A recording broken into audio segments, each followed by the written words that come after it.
Perkenalkan, nama saya Indah, NIM 18920070. Yang pertama-tama yaitu bahan tanaman. Pertama-tama gunakan bibit sawit yang unggul. Kita bisa memperoleh bibit sawit yang unggul dari pemerintah atau langsung membeli ke pembibitan yang sudah diakui resmi dan memiliki sertifikat. Ada beberapa cara yang digunakan untuk memilih bibit sawit unggulan, baik jenis Dura, Tenera, dan bibit sawit yang liar. Yang pertama yaitu tunas berwarna putih. Untuk sawit unggulan memiliki mata tunas yang normal dan berwarna putih bersih. Dan untuk bibit yang berwarna coklat atau bahkan kehitaman kemungkinan bukan bibit yang unggul. Yang kedua yaitu daun yang melebar. Anak daun tidak kusut dan melebar dan tidak memiliki anak daun yang menggulung. Itu adalah ciri-ciri dari sawit yang unggul. Yang ketiga, tempurung berwarna hitam, tidak mengalami keretakan atau kerusakan dan berwarna hitam gelap.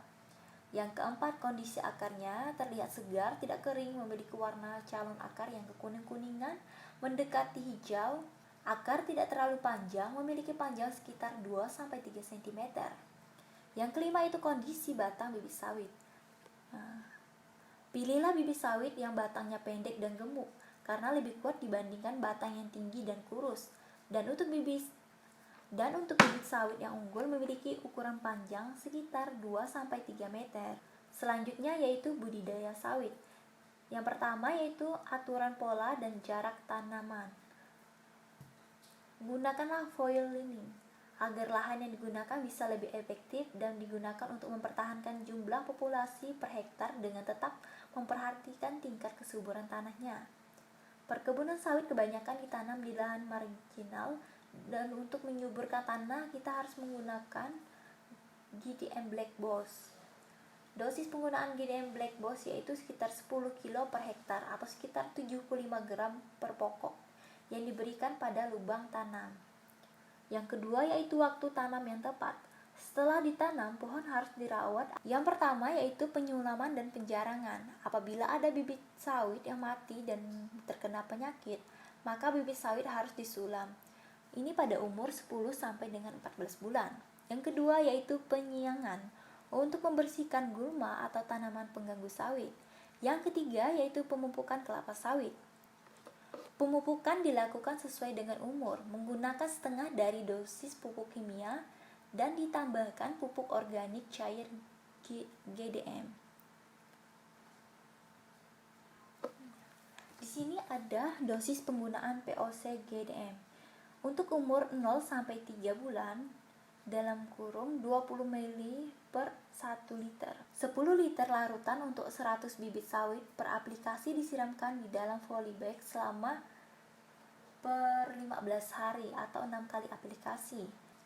Selanjutnya, untuk umur 3-12 bulan, 10 liter larutan untuk 50 bibit sawit per aplikasi disiramkan di dalam polybag per bulan, dalam kurung 9 kali aplikasi.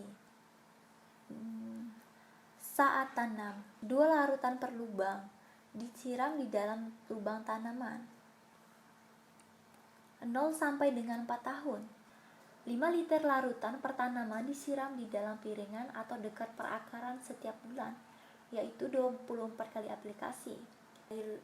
Jika sawit kita berumur lebih dari 4 tahun, maka disiram di dalam piringan atau dekat perakaran tiap 3 bulan.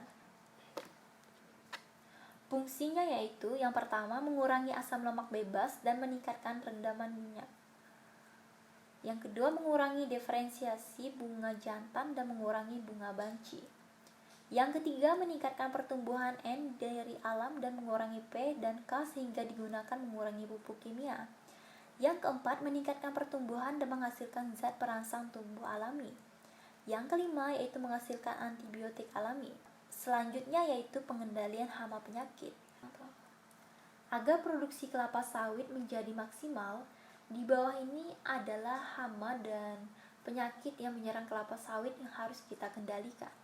Yang pertama yaitu hama ulat, yang kedua hama kumbang, yang ketiga hama tikus. Penyakit kelapa sawit ada 2, yaitu yang pertama penyakit akar busuk, yang kedua penyakit busuk pada pangkal batang. Selanjutnya yaitu panen buah sawit.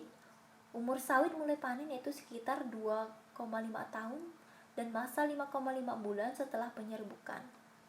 Bisa dipanen ketika berumur 31 bulan. Bawah ini adalah ciri-ciri yang digunakan untuk memanen buah kelapa sawit. Yang pertama, 5 hingga 10 brondol di dalam piringan. Yang kedua, berubah dari warna kuning menjadi warna oranye. Yang ketiga, sebanyak 25% hingga 75% buah luar membrondol. Pemilihan buah setelah panen. Selanjutnya yaitu pemilihan buah setelah panen. Pemisahan buah brondol dengan karung. Pemisahan buah brondol dan dimasukkan ke dalam karung. Dan buah yang segar disusun di dalam truk dan dipasang jaring agar buah tidak jatuh dan mencelakai orang di jalan. Yang terakhir